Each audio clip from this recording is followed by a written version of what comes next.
सभी को नमस्कार। चैनल पर सबका बहुत बहुत स्वागत है। आज के वीडियो में आपको पता चल गया होगा टाइटल देख के वीडियो का कि किस टॉपिक पर बात होने वाली है।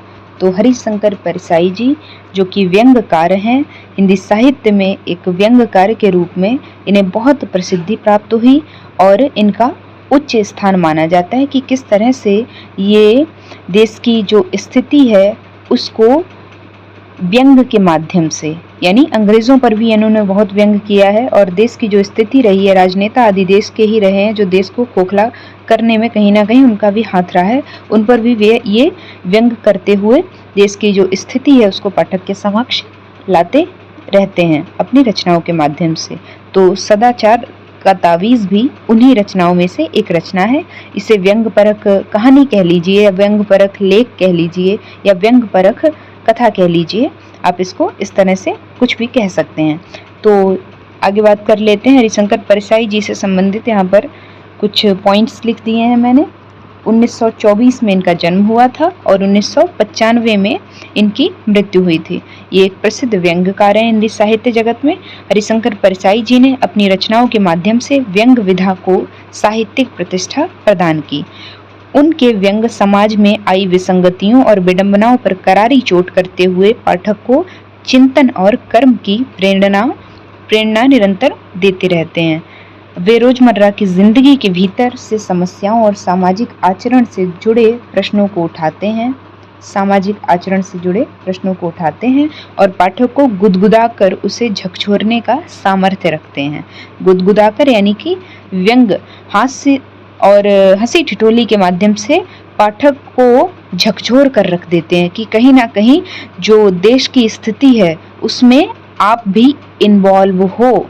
उनकी प्रत्येक रचना अपने समय और उससे जुड़े संदर्भों से उत्पन्न होती है और उनके विचारों का वाहक बनकर पाठक को यथार्थ की जटिलता, कारणों की पहचान कराकर उसमें निहित असंगतियों या कह लीजिए विसंगतियों, अंतर विरोधों और विषमताओं का परिचय देती है, पहचान कराती है। आगे बढ़ते हैं और बात कर लेते हैं इनकी इस कथा पर, इसके मूल संवेदना और प्रतिपाद्य पर। इसके बाद सारांश पर भी बात होगी, तो आपको चीज़ें बिल्कुल इस वीडियो के माध्यम से क्लियर हो जाएंगी। आपके जितने भी क्वेश्चंस इस कथा से बनने का चांसेस रहती हैं वो सारे आपको उत्तर यहाँ पर बहुत ही बेहतर नोट्स के साथ में मिल जाएंगे। तो चलिए पढ़ लेते हैं। तो सदाचार का तावीज़। सदाचार क्या है? ये शब्द है सदा और आचरण, दो शब्दों से आप कह सकते हैं मिलके ये बना है, यानी ऐसा आचरण जो एक अच्छा आचरण, यानी जो सदैव बना रहे। ऐसा नहीं है कि क्षण भर के लिए आप अच्छे बन गए और दूसरे क्षण ही जैसे ही आपको लगा कि अब आपको देखने वाला कोई नहीं तो फिर आप अपनी उसी नियति में चले गए। तो ऐसा आपको नहीं करना। ऐसा आचरण जो सदा के लिए, देश के लिए और समाज के लिए उपयोगी सिद्ध हो। तो सदाचार का तावीज़ हरिशंकर परसाई जी की महत्वपूर्ण व्यंग्य परक रचना है जो उनके सदाचार का तावीज़ नामक निबंध संग्रह में संकलित है।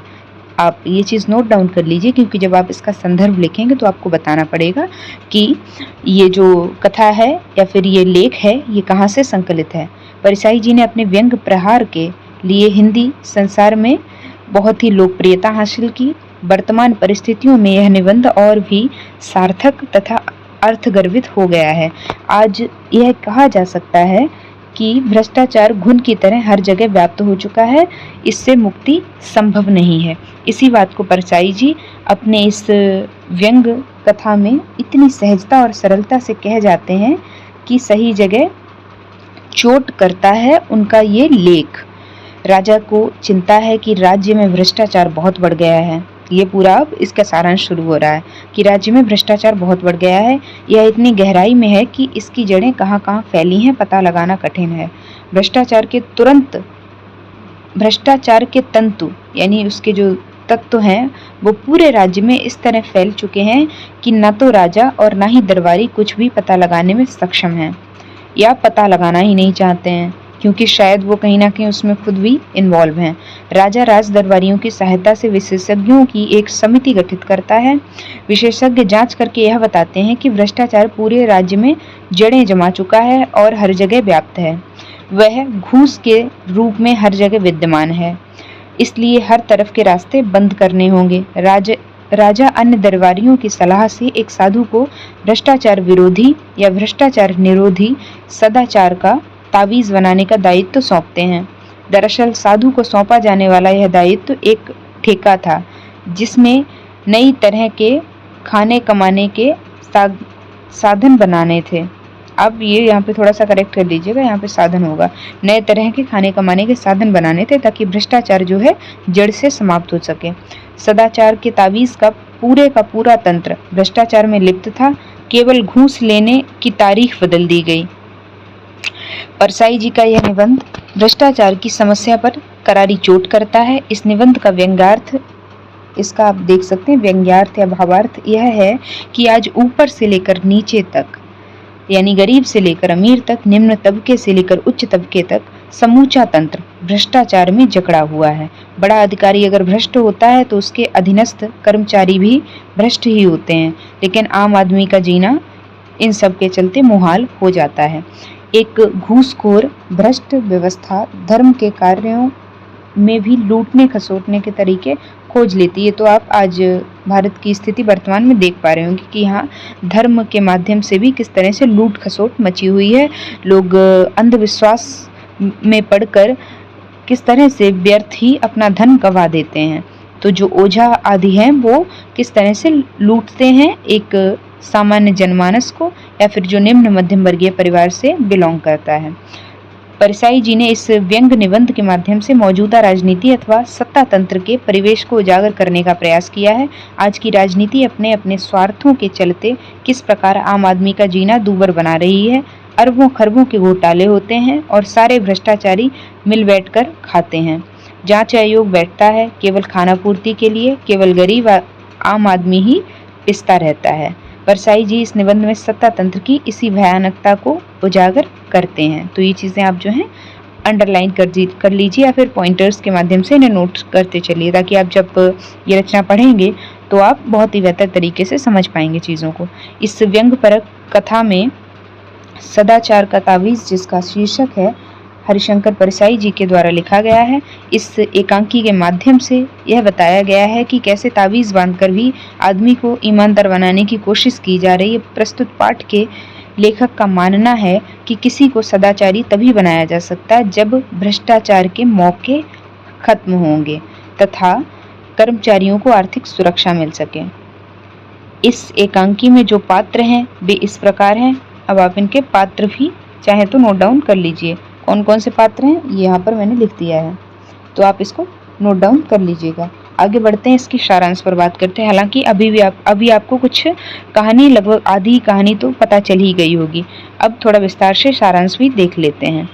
तो सदाचार का तावीज़ हरिशंकर परसाई द्वारा रचा गया एक व्यंग्यपरक लेख है, जिसमें लेखक ने देश में व्याप्त भ्रष्टाचार तथा उसके उन्मूलन के खोखले रूपों को उजागर किया है। लेखक एक काल्पनिक राज्य की कहानी सुनाता है तथा जहाँ मतलब पूरे तरीके से भ्रष्टाचार व्याप्त है, वहाँ का राजा दरबारियों को कहता है कि प्रजा देश में फैले भ्रष्टाचार पर हल्ला मचा रही है। उन्हें तो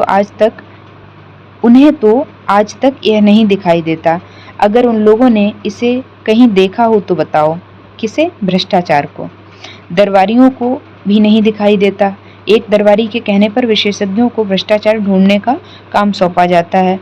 2 महीने की जांच के बाद विशेषज्ञ राजा को बताते हैं कि भ्रष्टाचार बहुत है, पर उसे पकड़कर नहीं लाया जा सकता, क्योंकि वह सूक्ष्म और अगोचर है और सर्वत्र व्याप्त है, यानी उसके तंतु जो हैं पूरे राज्य में फैले हुए हैं। वह देखने की नहीं, अनुभव करने की वस्तु है। राजा इन गुणों को ईश्वर के मानकर पूछता है कि तो क्या भ्रष्टाचार ईश्वर है? वे उत्तर देते हैं कि अब तो भ्रष्टाचार ईश्वर हो गया है। क्यों? क्योंकि ईश्वर भी सर्वत्र कण कण में व्याप्त होता है, उसी तरह भ्रष्टाचार भी कण कण में सर्वत्र व्याप्त हो गया है। इसलिए यहाँ पर ऐसा व्यंग परख, या फिर कह लीजिए जाहिर सी बात है यहाँ पर व्यंग ही किया है हरिशंकर परसाई जी ने, तो उसमें कोई दो राय नहीं है और इसे कोई दूसरे अर्थ में समझा भी नहीं जा सकता। इन्होंने बहुत ही एक व्यंग किया है करारा सत्ता पर, समाज पर और राजनेताओं पर। आगे बढ़े तो राजा और दरबारियों ने विशेषज्ञों की योजना का अध्ययन किया। राजा सोच सोचकर बीमार हो गया, तो एक दरबारी ने उन्हें कहा कि इस योजना को त्याग कर कोई ऐसा उपाय सोचना चाहिए जिससे बिना अधिक उलटफेर किए ही भ्रष्टाचार समाप्त हो जाए। इसके लिए दरबारियों ने एक साधु को खोज लिया और जिससे मतलब एक उसे ठेका दिया गया कि एक ऐसा तावीज़ बनाओ जिसे लोग बांध लें अपने हाथ में या फिर गले में पहन लें और उनके भीतर की जो ये भ्रष्टाचार की नियति है वो पूर्णतः समाप्त हो जाए। आगे बढ़ें तो एक दिन राजा वेश बदल कर, जब ये तावीज़ वाला पूरा प्रसंग हो जाता है कि तावीज़ सबको मिल गए हैं, राज्य में सबने तावीज़ बांध लिए हैं, तो राजा एक दिन चेक करने निकलते हैं वेश बदल कर कि वाकई में अब भ्रष्टाचार समाप्त हुआ भी है या नहीं। तो आप देखेंगे कि भ्रष्टाचार समाप्त बिल्कुल नहीं हुआ है, बल्कि उसका रूप ही अलग हो गया है। यानी अब महीने की अंतिम तारीख को लोग घूस लेने के लिए तैयार बैठे रहते हैं। तो एक दिन राजा वेश बदलकर तावीज़ का प्रभाव देखने 2 तारीख को एक कार्यालय में गया और किसी कर्मचारी को 5 रुपए देकर अपना काम करवाना चाहा, यानी घूस देकर काम करवाना चाहा। तो उस कर्मचारी ने मना कर दिया कि यहाँ घूस लेना पाप है। तो राजा काफ़ी प्रसन्न हुआ कि जो तावीज़ है वो अपना इफेक्ट दिखा रहा है। लेकिन अब जब महीने की अंतिम तारीख में राजा 31 तारीख में महीने की जो कि अंतिम तारीख होती है, फिर से वेश बदल कर जब देखने गया तो वहाँ अलग ही रूप राजा ने पाया और वहाँ यही दिखाया गया है कि किस तरह से जो व्यक्ति तावीज़ बांधे था उसके मन से आवाज़ आ रही थी कि आज तो घूस ले ले, आज तो 31 है, यानी महीना शुरू नहीं हुआ है, महीने का अंतिम समय है, जहाँ व्यक्ति का जो महीने भर की सैलरी होती है वो लगभग समाप्ति हो चुकी होती है अगर व्यक्ति बचत आदि नहीं करता है। तो ये जो है बातें यहाँ पर उजागर हो रही हैं बहुत ही व्यंग परकता के साथ में और हंसी ठहाके के साथ में भी। हंसी ठहाका भी लगाता चलता है पाठक, लेकिन जो सच्चाई है वो उजागर भी पाठक के समक्ष करते चलते हैं हरिशंकर परसाई जी। तो अब इसका उद्देश्य क्या है ये देख लेते हैं। हालांकि अभी तक आपको समझ आ गया होगा। तो लेखक का मानना है कि किसी को सदाचारी तभी बनाया जा सकता है जब भ्रष्टाचार के मौके खत्म हों तथा कर्मचारियों को आर्थिक सुरक्षा मिले। सदाचार का तावीज़ पाठ मूल रूप से एक व्यंग परक रचना है। इस रचना के माध्यम से व्यंगकार हरिशंकर परसाई जी कहना चाहते हैं कि केवल भाषणों, कार्यकलापों और पुलिस की जो कार्यवाही होती हैं या फिर नैतिक स्लोगनों, वाद विवाद आदि के जोर से भ्रष्टाचार को जड़ से समाप्त नहीं किया जा सकता है। भ्रष्टाचार को समाप्त करने के लिए समाज में व्यक्ति को नैतिक स्तर दृढ़ करना होगा। जब व्यक्ति की नैतिकता में विकास होगा तभी व्यक्ति समाज और राष्ट्र का कल्याण कर सकेगा। देश में कार्यरत सभी कर्मचारियों को जब उनकी आवश्यकता अनुसार पर्याप्त वेतन दिया जाएगा तो भ्रष्टाचार जैसी जो स्थिति उत्पन्न नहीं होगी। तो यहाँ पर इन चीज़ों को रेखांकित करते हुए नजर आते हैं हरिशंकर परसाई जी। इसकी भाषा शैली काफ़ी सरल भाषा शैली है और सुबोध है, लेकिन प्रभाव छोड़कर जाती है पाठक वर्ग पर। बोलचाल के शब्दों का प्रयोग वे बड़ी सतर्कता से करते हैं। उनके निबंध की अपनी निजी शैली है जिसकी बनावट के माध्यम से वे कहानी, निबंध आदि परंपरागत ढांचे को तोड़कर नया साहित्यिक रूप रचते हैं जो रचना में निहित लेखकीय संदेश को व्याप्त करता चलता है। तो यहीं पर ये जो चैप्टर है आपका ये ख़त्म होता है। अगर आपको कोई डाउट या क्वेरी रहती है तो आप मुझसे ज़रूर पूछें, मैं आपको रिप्लाई दे दूँगी। और अगर आप मुझसे इंस्टाग्राम पे जुड़ना चाहते हैं तो वहाँ भी आप मुझसे जुड़ सकते हैं। और अगर आपको अपने सिलेबस से रिलेटेड किसी पर्टिकुलर टॉपिक पे वीडियो चाहिए तो आप मुझे बता दें ताकि मैं समय से आपको वीडियो उपलब्ध करा दूं। बाकी मैंने कई टॉपिक्स को ऑलरेडी कवर कर लिया है, तो चैनल पर जाकर आप प्लेलिस्ट चेक कर सकते हैं या फिर आप यूट्यूब पे अपने जिस टॉपिक पर आपको जानना है उस टॉपिक को सर्च करिए और आगे मेरा नाम डाल दीजिए तो आपको वो टॉपिक मिल जाएगा बहुत ही बेहतर नोट्स के साथ में। तो वीडियो को यहीं पे एंड करते हैं। अगर वीडियो अच्छा लगता है तो वीडियो को लाइक करें, चैनल को सब्सक्राइब करें, अपने दोस्तों को भी चैनल के साथ में जोड़ें ताकि उनकी भी मदद हो सके। तो वीडियो को यहीं पे एंड करते हैं। Thanks for watching this video.